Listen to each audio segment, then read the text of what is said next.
Hello YouTube, I just thought I'd take the time and make a video on how to sterilise the Tommee Tippee Perfect Prep with Milton.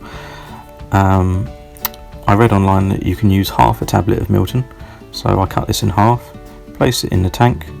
I previously removed the hopper and I let the Milton tablet dissolve in the water.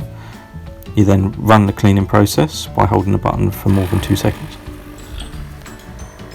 You let that run through until the tank is empty of the water.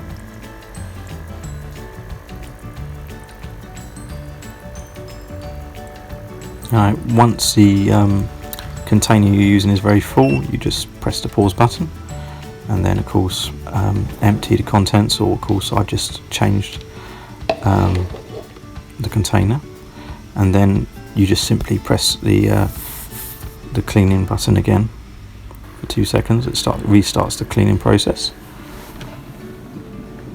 After that you place the hopper into the machine again and you refill it with boiling water, fresh boiling water from your kettle, and then you run the cleaning process again.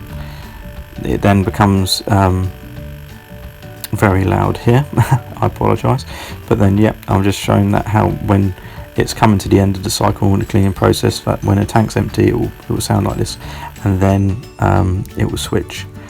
It will be in the case of just adding your new filter. You've got to remove the tag, then submerge it underwater until the bubbles disappear. Then you load your filter back into the hopper, and then you're ready to go. Thanks for watching. I hope this has been of help.